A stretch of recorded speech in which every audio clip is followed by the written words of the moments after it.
नमस्कार दोस्तों, मैं फिर विजय सर आपके बीच एक नए भाग के साथ भाग 9 लेकर आया हूं। आज किसके बारे में? कीट परागण एंटेमोफिली के बारे में हम लोग पढ़ेंगे। इससे पहले मैंने भाग 8 के अंतर्गत आपको जो है जल परागण के बारे में बताया था। ठीक है, अब इसके बारे में हम लोग पढ़ेंगे कीट परागण किस प्रकार से होता है। ठीक है, तो चलिए, ये जो कीट परागण होता है, ठीक है, कीट परागण किस प्रकार होता है? कीट परागण अधिकतर परागित पुष्पों में जो होता है कीट परागण ही होता है। ठीक है, मैंने क्या कहा? जो अधिक पुष्प होते हैं, सबसे ज्यादा अधिकतर पुष्पों में कीट के द्वारा ही जो होता है परागण क्रिया संपन्न होती है। मतलब सबसे ज्यादा परागण क्रिया कीटों के द्वारा ही होती है। जैसे मक्खियां हो गई या कई तरह के कीट पतंगे होते हैं, लेकिन उसमें से सबसे ज्यादा जो होता है लगभग 80% जो होता है मधुमक्खियों के द्वारा ही जो होता है कीट परागण संपन्न होता है। ठीक है, और इसमें जो होता है मधुमक्खियां, यह किसके द्वारा? यह क्योंकि जो उसके दलपुंज जो लगे होते हैं वो भड़कीले टाइप होते हैं और सुगंधित होते हैं, और उन्हीं की वजह से जो होता है वह मकरंद की खोज में जो होता है एक स्थान से दूसरे स्थान तक विचरण करती है, और इस प्रकार से जो होता है कीटों के द्वारा जो होता है अधिकतर पुष्पों में जो होता है परागण क्रिया क्या हो जाती है? संपन्न हो जाती है। ठीक है, जिसमें पहला जो होता है सबसे महत्वपूर्ण जो होता है अंजीर के में जो होता है कीट परागण। ठीक है, अंजीर में किस प्रकार से कीट परागण होता है? इसमें क्या है बच्चों की एक विशेष प्रकार का कीट होता है जिसका नाम वर्र होता है। ठीक है, यह जो वर्र होता है यह एक ऐसा विशेष प्रकार का कीट होता है कि जो होता है इसी कीटों के माध्यम से जो होता है अंजीर में कीट परागण क्रिया क्या होती है? संपन्न होती है। ठीक है, तो याद रखेंगे अंजीर में एक विशेष कीट के द्वारा ही परागण क्रिया होती है, उस कीट का वर्ण हम कहते हैं। इसी कीट के द्वारा जो होता है इनमें परागण क्रिया क्या होती है? संपन्न होती है। जैसे यह जो अंजीर का पुष्प जो लगा होता है, इसमें अंजीर के पुष्प जो होते हैं अत्यंत क्या होते हैं? छोटे होते हैं, बहुत ही छोटे होते हैं और प्याले टाइप में होते हैं। किसके टाइप में? प्याले, जैसे जो तस्तरी टाइप का जो होता है प्याले जैसे कप होता है उसी कप के टाइप जो होते हैं, यह प्याले टाइप के होते हैं। और यह जो होता है प्याला जो अचनुमा अच होता है उसी के अंदर ये क्या होते हैं? रहते हैं। और कुछ नर एवं मादा पौधे ये जो होते हैं अंजीर के जो पुष्प होते हैं इसमें कुछ नर होते हैं और मादा होते हैं। और इसमें जो एक विशेष, मैंने क्या कहा, इसमें एक विशेष जाति के कीट वर्ग जो होता है इस आशय के अंदर क्या होता है? आकर बैठ जाता है। ठीक है, क्या होता है? आकर बैठ जाता है। ठीक है, क्या होता है? आकर बैठ जाता है। ठीक है, और इसमें जो होता है यह घुस के और उसी के अंदर क्या करता है? यह घुस के अंडे देता है, एग्स देता है। और जब यह अंडे से बच्चे इसके बाहर निकलते हैं, रेंग रेंग कर जो होता है बाहर निकलते हैं, तो यह पुष्प क्रम के बाहर जैसे ही निकलते हैं तो नर पुष्प जो पहले से परिपक्व रहता है परागकोश उसका, इसमें क्या होते हैं? उसके परागकण जो होते हैं उसे चूज के ऊपर क्या होते हैं? चिपक जाते हैं। और जब वह पुष्प से बाहर निकलते हैं वो चिपके हुए कण से लेकर, तो यह जब दूसरे पुष्प के आसन में जाकर पर बैठते हैं तो उसके परागकण जो होते हैं क्या करते हैं? उसके मादा भाग वर्तिकाग्र से क्या होते हैं? आकर चिपक जाते हैं, जिसके द्वारा जो होता है इस अंजीर में जो होता है कीट परागण क्रिया क्या हो जाती है? संपन्न हो जाती है। मैंने क्या कहा कि यह जो होता है अंजीर का पुष्प एक छोटा पुष्प होता है जो अत्यंत प्याले नुमा अक्ष के अंदर जो होता है या रहता है, और यह इसमें एक विशेष जाति का कीट होता है, उसी के माध्यम से इसमें परागण क्रिया संपन्न होती है।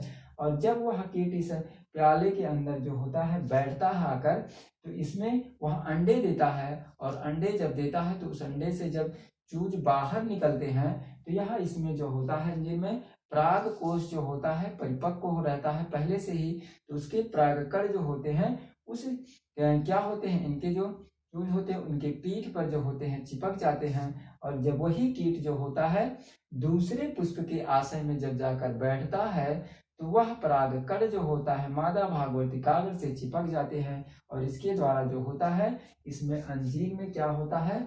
परागण क्रिया संपन्न हो जाती है।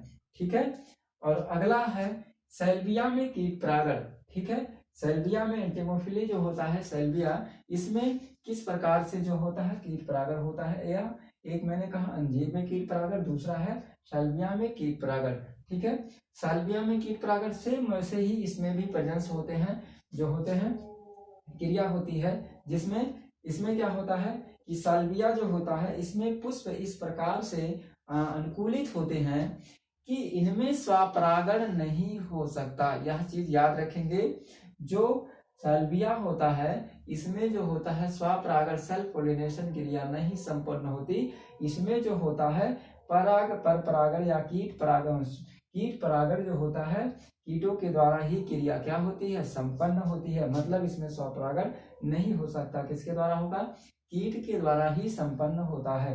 ठीक है, जिसमें जब कोई कीट इस मतलब मकरंद की खोज में निचले ओष्ठ पर, ठीक है, इसके निचले ओष्ठ पर आकर जब बैठता, मैंने क्या कहा, जब कोई कीट मकरंद की खोज में, ठीक है, जब आकर इसके निचले ओष्ठ पर बैठता है। अभी कहोगे मकरंद क्या होता है, जैसे मान लो कि ये क्या होते हैं, ये जो होता है, ठीक है, यह पुष्प है और यह जो होता है परागकोश होते हैं। ठीक है, अब यह जो परागकोश होता है तो इसी के यहाँ पर जो होते हैं मकरंद लगे होते हैं। क्या लगे होते हैं, मकरंद। ठीक है, मकरंद लगे होते हैं, और जब यही मकरंद की खोज में आते हैं तो यह परागकोश परिपक्व रहता है और यह परागकोश फट जाता है, उसके परागकण निकलकर क्या होते हैं, उसके पीठ पर चिपक जाते हैं। ठीक है, तो इस प्रकार से उसके पीठ पर क्या होते हैं, और जैसे ही बैठता है तो अनायास ही पुंकेसर की निचली पाली जो होती है क्या होती है, ठूंठ उसके पीठ पर क्या होता है, रगड़ जाता है। ठीक है, रगड़ने के पश्चात वह ठूंठ को क्या करता है, ढकेल देता है, और यह निचले ओष्ठ पर आकर जब यहाँ बैठता है तो क्या करता है, ठूंठ को ढकेल देता है, और इसके द्वारा जो होते हैं परागकण इसके पीठ पर आकर क्या होते हैं, चिपक जाते हैं। और जब यह चिपक जाते हैं तो जब यह दूसरे पर जो होता है सैल्विया के पुष्प में जब जाकर बैठता है उसके आशय में, तो यह जो होता है, जो कीट के ऊपर परागकण चिपके रहते हैं, और यही परागकण जो होता है मादा भाग और चिकागर लटकी रहती है, तो वह क्या होता है, उस पीठ पर चिपके हुए परागकण के संपर्क में आ जाती है और क्या करता है, उसको अपनी तरफ खींच लेती है, और इससे जो होता है इनमें सैल्विया में क्या हो जाता है, परागण क्रिया संपन्न हो जाती है। ठीक है, तो यह था सैल्विया में कीट परागण और यह था अंजीर में कीट परागण। ठीक है, तो आई होप आपको जरूर समझ में आया होगा। आप लोग इसको स्ट्रक्चर बना लेंगे और इसको नोट कर लेंगे, एक बार दो बार जरूर पढ़िएगा, आपको जरूर समझ में आएगा। मैंने क्या कहा कि सैल्विया में कुछ पुष्प इस प्रकार से अनुकूलित होते हैं कि इनमें स्वपरागण नहीं संपन्न हो सकता, उसमें कीट परागण ही संपन्न हो जाता है, होता है। और जब इसमें जो होता है कोई भी कीट आता है तो इसमें जो परागकोश होते हैं परिपक्व रहते हैं, और यह परागकोश के परागकण उसके पीठ पर चिपक जाते हैं। फिर यही जो कीट होता है मकरंद की खोज पर जब दूसरे सैल्विया पर जाता है तो उसके मादा भाग और दिकाग्र के संपर्क में वही परागकण आ जाता है, जिसके द्वारा जो होता है इनमें परागण क्रिया क्या हो जाती है, संपन्न हो जाती है। ठीक है, तो ये था आपका कीट परागण। ठीक है, तो मैंने कहा अंजीर में कीट परागण और सैल्विया में कीट परागण किस प्रकार से होता है। ठीक है, तो आई होप आपको जरूर समझ में आया होगा। तो बस आज के लिए इतना ही, मिलेंगे हम अगले भाग लेकर। ठीक है, तो टेक केयर, धन्यवाद।